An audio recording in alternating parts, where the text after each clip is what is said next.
Aku mesti decide sesuatu yang pengaruhi kehidupan orang. Ini living legend nih. Elizabeth itu artinya buat saya keluarga.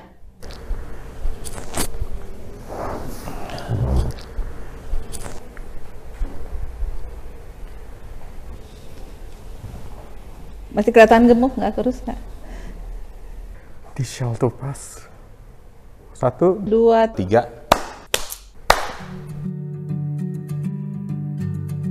Nama saya Anton, posisi saya itu Internal Audit Manager.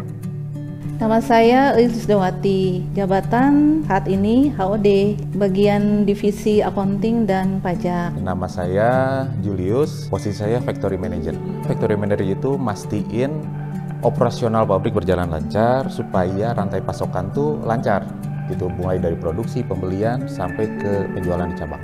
Untuk manajer sendiri, internal audit itu rencananya siklus audit itu setiap tahunnya, kemudian buat anggarannya, kemudian itu supervisi staf auditor yang lainnya, kemudian pada akhirnya itu kita akan present laporan itu dari audit itu ke Dewan Direksi gitu. Sebenarnya itu kayak kita tuh ngerjain dari hulu ke hilir, tapi kita konteksnya itu meriksa gitu.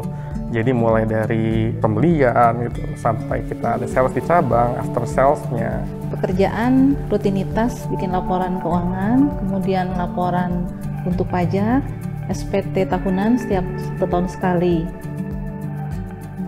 Berarti bentar lagi sih mau 10 tahun. Saya bekerja semenjak tahun 2003. 10 OTW 11. Pertama kali kerja ke sini tuh sebenarnya nggak begitu kebayang gitu loh bahwa apa yang kerjain tuh bisa affect kehidupan orang sebetulnya gitu. Pertama itu yang paling susah ketika kita mesti decide ya. Kita mesti decide, bikin decision atas suatu kejadian gitu ya. Dimana katakanlah seorang ini melakukan suatu tindak yang harusnya nggak dilakukan sama dia. Kita harus ngasih rekomendasi terlepas dia itu background-nya apa gitu, terus apa yang membuat dia itu ngelakuin hal yang harusnya nggak dilakukan itu. Awalnya sih begitu, tapi pada akhirnya kita tuh paham bahwa apapun yang terjadi kita harus kerjain dulu hal yang benar dulu, meskipun itu gak enak tapi harus dikerjain. Kalau saya kan berhubungan dengan accounting dan perpajakan, otomatis kan kalau accounting sih pasti rutinitas pekerjaan seperti itu aja ya pada umumnya, tidak berubah dari awal sampai sekarang kan, karena kan ilmu itu mah akademik, ilmu pendidikan, hanya perubahan dari pihak ekstern, dari Dirjen Pajak itu kan aturannya selalu berubah, kemudian ada aplikasi-aplikasi baru, jadi tantangannya kan di era zaman sekarang kan computerized ya, serba digital, jadi mungkin tantangannya adalah teknologi, pemanfaatan dan penggunaan teknologi. Tantangan yang paling kerasa, saya pikir ini di semua perusahaan sama ya, yaitu komunikasi sama koordinasi yang kadang-kadang tuh nggak smooth atau nggak lancar, biasanya di situ. Jadi seni berkomunikasi, seni berkoordinasi ini yang kalau kata saya perlu banyak dilatih sih. Biasakan semuanya based on data, itu akan lebih objektif. Waktu awal-awal kerja pernah dealing sama salah satu kepala cabang. Dia itu melakukan tindakan fraud, kecurangan. Motifnya itu karena butuh uang buat pengobatan ayahnya yang sakit keras. Meskipun dia itu sampai nangis-nangis atau gimana gitu ya, tapi kenyataannya bukti yang di depan kita ya udahlah kayak begini gitu. Dari situ memang akhirnya kan kita semua juga sadar ya, hal yang kayak gini itu selalu akan ada, dan kita ada di sini untuk make sure bahwa keputusan itu bisa diambil. Terus itu berat sih pertama kali karena itu pertama kalinya itu aku mesti decide sesuatu yang pengaruhi kehidupan orang. Paling terberat itu waktu 2020 ada corona, kita pandemik, dan kita harus menghentikan operasional semua pabrik sampai ke cabang-cabang. Itu yang paling buat saya paling berat. Yang pasti takut ya, nggak tahu ini kedepannya mau gimana gitu ya. Terus nasib teman-teman semua gimana, nasib perusahaan seperti apa gitu. Saya rasa semua perusahaan pun mengalami hal yang sama, karena nggak ada yang pernah latihan dulu tuh ngadepin pandemik gitu. Jadi pas kemarin kejadian pandemik harus berhenti operasional, yang membingungkan, takut, gelap. So many changes, banyak banget perubahannya. Itu beneran, banyak banget perubahannya. mulai dari yang segini teknis sampai ke levelnya strategis itu banyak banget, benar-benar banyak. Kalau dari level teknis gitu ya, dari level teknis semua hal yang ada di Elizabeth itu semakin lama tuh semakin terkontrol, teknologi itu semakin dipakai gitu. Itu sebenarnya sangat memudahkan untuk kerjaan kita semua yang di Elizabeth sih, bukan cuma kerjaan auditor aja ya sebenarnya, semua juga itu akan kebantu. Adaptasi teknologi itu yang paling kerasa secara teknis ya. Kemudian secara strategis ya, strategis. Selama 10 tahun ini, hampir 10 tahun ya, hampir 10 tahun ini, aku tuh ngeliat bahwa Elizabeth itu benar-benar punya visi ke depan, benar-benar konkret ya, benar-benar konkret sampai ke pihak-pihak kita pun yang katakanlah kita manajemen staffnya gitu ya, kita benar-benar kebayang gitu, kita mau kemana gitu. Kalau dari 10 tahun yang lalu, waktu saya masuk sampai sekarang, penilaian saya ya pesat. Perkembangannya pesat banget. Karena yang tadinya kita nggak punya sistem, jadi punya sistem. Tadinya sistemnya masing-masing, sekarang jadi terintegrasi semuanya gitu. Jadi kalau saya ngelihat Elizabeth itu tumbuh, berkembang. Dan yang bagusnya lagi, makin kesini makin relevan. Mulai ada digital marketingnya kita ada, ya, untuk online-nya ada. Nah ini kan sesuai dengan perkembangan zaman sekarang ya.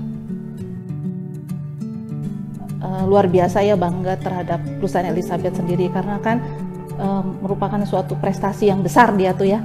Karena kan dari perusahaannya dari nol ya, dia sampai memasuki usia 60 tahun ya, di mana dia menghadapi situasi kondisi yang terjadi ya.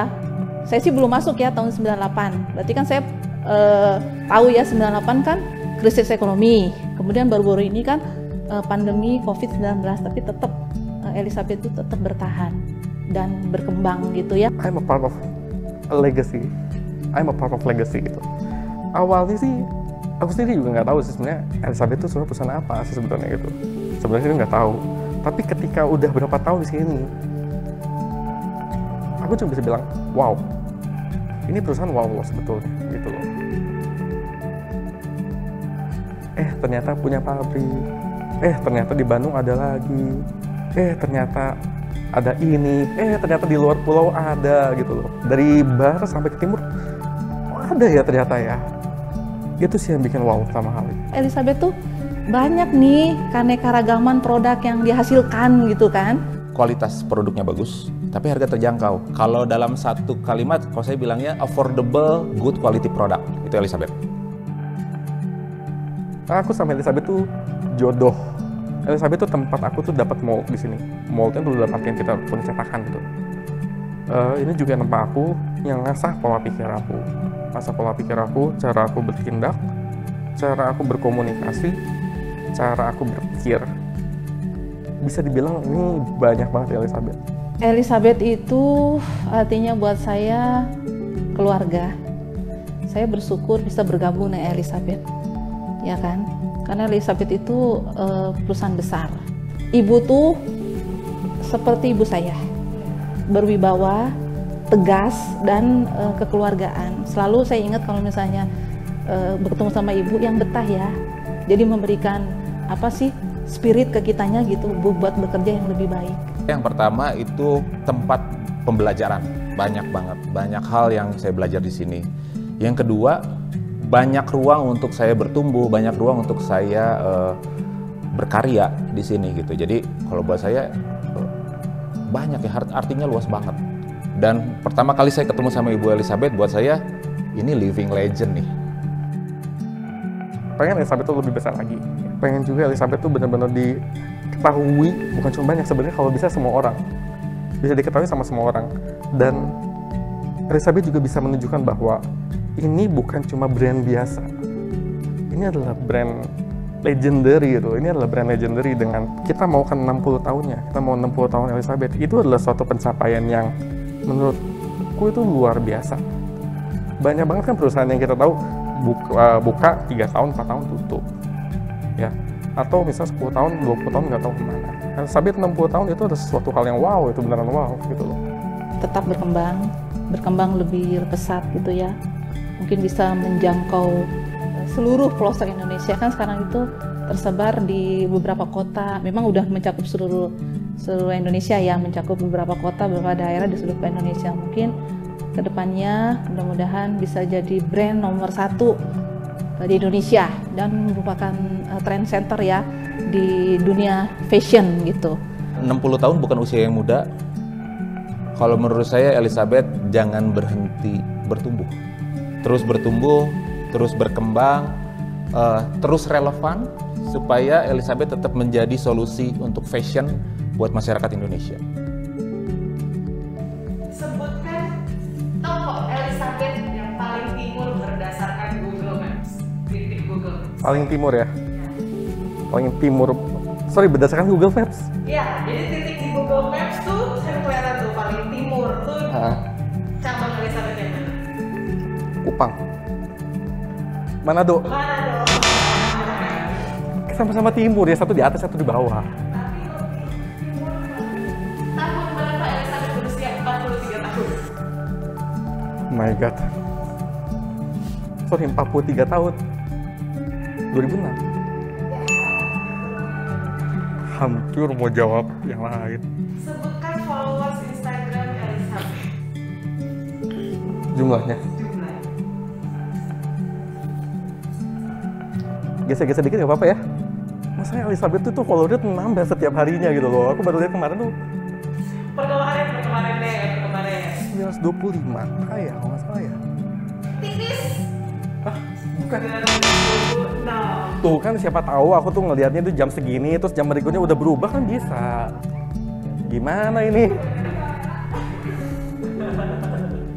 Tanggal berapa ulang tahun Elizabeth? Elizabeth tuh bertepatan dengan ulang tahun Ibu Elizabeth.